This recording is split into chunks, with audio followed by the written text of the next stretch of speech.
Today, as already announced, we will be studying priority sector lending part 3.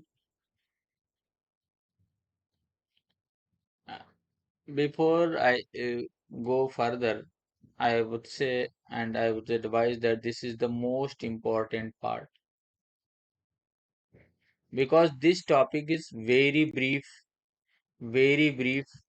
and very important because it comes under general guidelines, not only RBI guidelines, it comes under general guidelines because Government of India also issued directions regarding the MSME. Here is about myself, about my qualification, about my present postings, and this is the channel where I teach you fine people. If you like this, you must subscribe and share this channel and promote this channel so that I also feel encouraged that my work is somewhat helping you people. As I earlier said that for the banking awareness and the banking related topics, you need not to go anywhere. Every topic and everything will be covered, but it takes immense labor and hard work and time to prepare all these things and compile into and thereafter making a video. There may be some a little bit of delay in posting this, but the topics will be covered for sure. Further, we will be moving without any further discussions regarding the priority sector lending. The priority sector lending MSME, micro, small, and enterprises have dependent on the two things. How the MSME is classified, how we know that this is MSME or not. Okay, micro, small, and ME, medium enterprises. Okay. There are two categories by which, further, before I teach you people, this is covered in video part 1. Historical review is also discussed there. The categories under it is also discussed. Shortcut to remember these categories is also discussed in video part 1. You go through PSL part 1. Okay. Now we will be talking about how MSME is classified. तो classification का दो criteria है. एक तो यह है कि उस ये जो प्लांट एंड मशीनरी लगाई हुई है उसमें आपने कितना इन्वेस्टमेंट किया है. ठीक है, ये मशीनरी प्लांट में कितना इन्वेस्टमेंट किया है, ये फर्स्ट कैटेगरी है. सेकंड, अच्छा फर्स्ट सेकंड जैसा कुछ नहीं है, इसमें सीरियल लिख रहा हूं ऐसा नहीं, आप दोनों में से किसी एक भी कैटेगरी को अगर ब्रीच करोगे तो दूसरे में पहुंच जाओगे.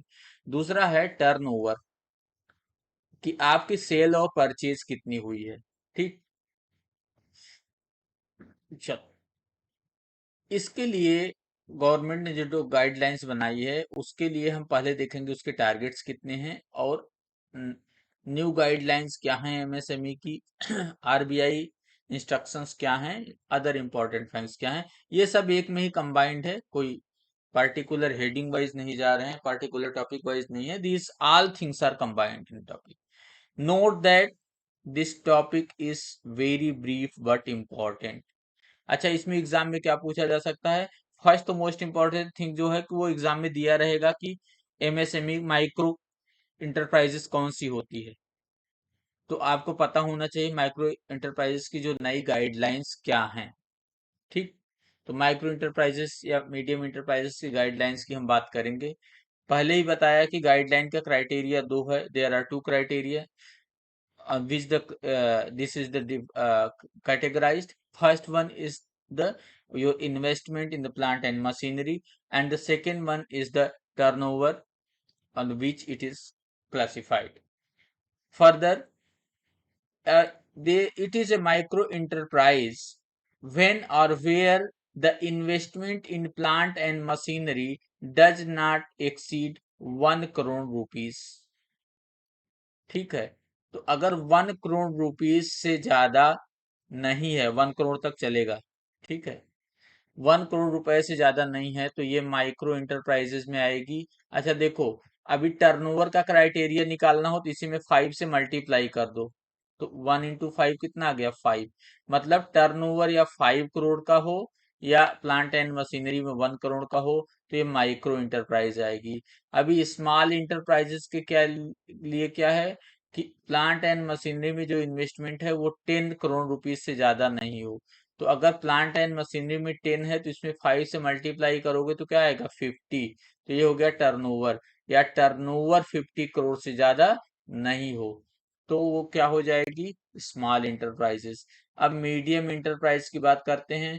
मीडियम इंटरप्राइजेस के लिए इसका प्लांट एंड मशीनरी में जो है 50 करोड़ रुपीस नहीं हो से कम होना चाहिए, या मल्टीप्लाई करो 5 से तो 250 करोड़ से ज्यादा का टर्नओवर नहीं होना चाहिए। अच्छा ये क्या है, ये composite criteria of investment and turnover है। इसका मतलब क्या हुआ, एग्जाम्पल से देखते हैं चलो। Suppose there is an enterprises where investment in plant and money machinery is 90 lakhs. Okay, but its turnover is, इसका टर्नओवर क्या है, वो 6 करोड़ है। तो ये अभी माइक्रो इंटरप्राइजेज नहीं रह गया। ठीक है, ये किस में चला गया, मीडियम इंटरप्राइजेज में, स्मॉल इंटरप्राइजेज में, सॉरी स्मॉल इंटरप्राइजेज में चला। क्यों, क्योंकि ये क्राइटेरिया 5 करोड़ वाला ब्रीच कर गया। इसका मतलब कंपोजिट क्राइटेरिया का मतलब क्या है कि अगर दोनों में से प्लांट एंड मशीनरी इन्वेस्टमेंट या टर्नओवर दोनों में से कोई एक भी अगर ब्रीच हुआ तो ये नेक्स्ट कैटेगरी में स्विच हो जाएगी। ठीक है, दूसरा, all units with GST registration. अच्छा दूसरा, ऐसे सभी यूनिट्स जिनके पास जीएसटी रजिस्ट्रेशन है और पैन नंबर है लेकिन वो एक से ज्यादा बिजनेस चलाते हैं उसी पैन और जीएसटी पे। जैसे मान लो एग्जाम जोन 24/7 है ना, एग्जाम जोन 247 है ना। अगर ये अभी हमारा मान लो टीचिंग का काम है, ठीक, अगर मैं इसी में प्रिंटिंग का भी काम खोल दूं और इसका भी टर्नओवर कुछ आ रहा है, मान लो 5 करोड़ आ रहा है, 5 करोड़, और टीचिंग का टर्नओवर है 5 करोड़, तो टोटल कितना हो गया, अब इसका टर्नओवर 5 करोड़ नहीं होकर 10 करोड़ होगा। तो अब 5 करोड़ मतलब ये माइक्रो नहीं रह जाएगी, अब ये स्मॉल इंटरप्राइजेज में आ जाएगी। ठीक है, ओके, यही है, इसका मतलब ही यही है। ठीक, target stipulated for micro enterprises only under priority sector guidelines. ठीक है, सही बात है। जब प्रायोरिटी सेक्टर की गाइडलाइंस आई थी तो उसमें माइक्रो और इंटरप्राइजेस के ही लिए था, लेकिन ये सभी प्रायोरिटी सेक्टर में आती हैं। इसके लिए क्या है, 7.5% जो देना है, किसको देना है, माइक्रो इंटरप्राइजेस को। ट्रीटमेंट अंडर प्रायोरिटी सेक्टर मतलब अगर प्रायोरिटी सेक्टर में कौन कौन से लोन आएंगे जो जिनका ट्रीटमेंट प्रायोरिटी सेक्टर में किया जाएगा। एमएसएमई के ऐसे कौन कौन से लोन होंगे, the facilities of advances and sanction under MSME, how and when and the way in which their treatment will be under priority sector। तो KVIC, khadi and village industries centre से जो भी लोन प्रपोजल्स आते हैं वो MSME में classify किए जाएंगे। अदर फाइनेंस टू एमएसएमई, ये इंपॉर्टेंट है, ये पहला पॉइंट याद कर लो। 50 करोड़ तक का लोन जो स्टार्टअप को दिया जाएगा वो एमएसएमई के कैटेगरी में आएगा और वो प्रायोरिटी सेक्टर में आएगा। ठीक है, loans to entities involved in assisting in decentralized sector। decentralized sectors मतलब छोटे छोटे जो इंडस्ट्रीज हैं विलेज लेवल पे। इंडस्ट्री का मतलब ये नहीं होता कि बहुत बड़ा वहां पे कोई कारखाना जैसा लगा हो, बहुत सारी मशीनरी हो, कुछ नहीं। Even small house is an industry, cottage industries, घर में बहुत सारे लोग अपना कोई खिलौने बनाने का काम कर रहा है, कोई कुछ कर रहा है, तो these are all industries. Okay, इसको इस चीज से मत इमेजिन करो कि बहुत बड़ा कोई कंपनी होगा तो कंफ्यूज हो जाओगे। ठीक है, तो इसको डिसेंट्रलाइज सेक्टर कहते हैं। इनको भी जो लोन दिया जाएगा आइदर बैंक दे या बैंक इंटरमीडिएटरी के थ्रू दे। मतलब ये इंटरमीडिएटरी है, इसने बैंक से लोन लिया और ये अगर किसी को ऑन लेंडिंग कर रही है एमएसएमई को तो वो भी कैटेगरी एमएसएमई में ही आएगा, माइक्रो फाइनेंस इंस्टीट्यूशन के लिए आएगा। ठीक है, कोऑपरेटिव प्रोड्यूसर्स के लिए आ सकता है, artisans, village and cottage industries. ठीक है, अर्बन कोऑपरेटिव बैंक्स ने दिए। देखो एक ये चीज, ये पॉइंट देखो, PDF in this regard already been shared under RBI circular. तो आरबीआई सर्कुलर का जो मैंने पीडीएफ शेयर किया है उसमें अर्बन कोऑपरेटिव बैंक्स के बारे में बताया है कि वो क्या क्या नहीं कर सकते हैं, उसे आप लोग पढ़ो। Loans to registered NBFCs for on lending, देखो अभी बताया था ना कि बैंक से लोन लिया, रजिस्टर्ड कोई नॉन बैंकिंग फाइनेंस कंपनी ने बैंक से लोन लिया, यहाँ बैंक है, यहाँ एनबीएफसी है, ये इसने लोन लिया। अब ये किसी को अगर लोन दे रही है, एमएसएमई सेक्टर में दे रही है, तो भी ये एमएसएमई का प्रायोरिटी सेक्टर होगा।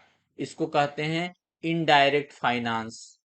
ये भी मैंने वीडियो में बता रखा है, अगर सही से देखा होगा तो पता होगा।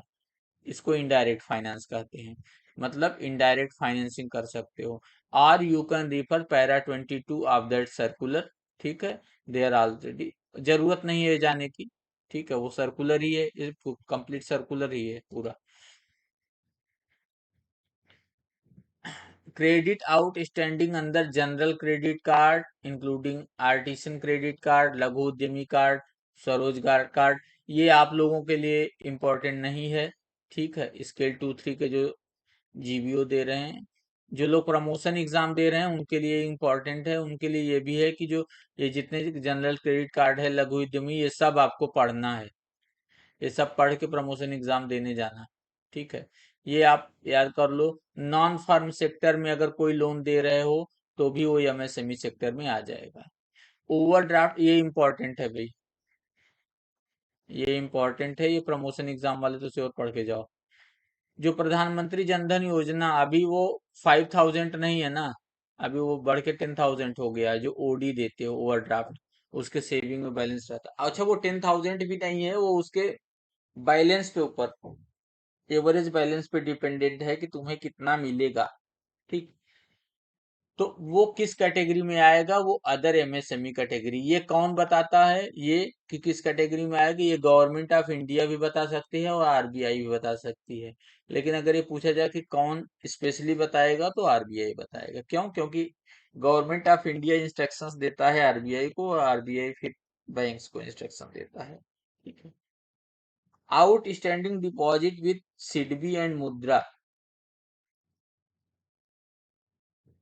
ऑन, अच्छा, अगर प्रियोरिटी सेक्टर में आपका शॉर्टफॉल हुआ, जैसे अगर एग्री में शॉर्टफॉल हुआ, तो आपको पता है ना किसके पास, नाबार्ड के पास रूरल इंफ्रास्ट्रक्चर डेवलपमेंट फंड में आपको पैसा रखना पड़ता है, जमा करना पड़ता है, ठीक है। ऐसे ही अगर प्रियोरिटी सेक्टर में आपका एमएसएमई में शॉर्टफॉल है, तो सिडबी और मुद्रा लिमिटेड के पास आपको पैसे जमा करने होंगे उतने शॉर्टफॉल का टारगेट का, ठीक है। अब वो लोग क्या करेंगे, पैसा जमा करने से क्या होगा, सीडबी, अभी सीडबी की अभी वैकेंसी भी आई हुई है, मेहनत से पढ़ाई करोगे तो हो जाएगा उसमें, ठीक है। और अगर इधर उधर बस खोजते रहोगे, सब चीजें केवल कलेक्ट करते रहोगे, तो ऐसे ही करते रहोगे और रिजल्ट कुछ नहीं आएगा। एक जगह ध्यान लगा के पढ़ो, ठीक है। तो सीडबी क्या करेगा, सीडबी के पास जो पैसा आप जमा करोगे, वो पैसा वो रिफाइनेंस कर देगा किसी बैंक को। रिफाइनेंस मतलब, जो आप, जैसे मान लो आपका प्रियोरिटी सेक्टर का टारगेट था 30 और आपने दे दिया 100, तो ये 30 ज्यादा दिया ना, ये 30 मान लो 70 लाख रुपए का था और आपने 100 लाख दे दिया, तो 30 लाख रुपए का आपको रिफाइनेंस मिलेगा, मतलब बहुत कम इंटरेस्ट रेट पे लोन मिलेगा सीडबी से, आप इसको फिर से लोन दे सकते हो कहीं, ठीक। तो ये तो बेनिफिट हो गया, इसी वजह से पब्लिक सेक्टर बैंक इन सब में आगे रहते हैं, ठीक है। थैंक यू, ये टॉपिक इतना ही था और खत्म हो गया। इस टॉपिक में बस क्या क्या इंपॉर्टेंट है ये जान लो। क्लासिफिकेशन क्या है, ठीक है, और कितना लिमिट है 50 करोड़ का, जो अभी बताया था मैंने स्टैंड अप इंडिया के लिए, वो देख लो। प्रधानमंत्री जनधन योजना को किस कैटेगरी में क्लासिफाई किया है वो देख लो, ठीक है। इसके बाद नेक्स्ट वीडियो लेके आएंगे, और प्रियोरिटी सेक्टर खत्म होने के बाद बाकी चीजें भी हम खत्म कर लेंगे, ठीक है। फिनिश करने के, अच्छे से पढ़ाई करो, सबका हो जाएगा। ओके, इफ यू एनीथिंग, अगर आपको नहीं मिल रहा है, कांटेक्ट करना चाहते हैं, तो ये देखिए टेलीग्राम में सर्च में जाइए, @ सब स्मॉल में टाइप करना है, ये देखो @exam जो 24/7, जब आप ये टाइप करके सर्च करोगे, डायरेक्ट मेरा कांटेक्ट खुलेगा, ठीक है। डायरेक्ट मेरा कांटेक्ट खुलेगा, आप उसमें मैसेज कर दो, अगर ग्रुप में नहीं ऐड हो पा रहे तो कर दूंगा। डिस्क्रिप्शन बॉक्स में टेलीग्राम का डायरेक्ट लिंक है, आप उससे भी जा सकते हो। ठीक है। Publicly number I can't announce. Okay, you can directly contact me after that. Thereafter you can get in touch. Okay, have a nice learning with us, and I should say that best learning with us. Thank you. Bye bye.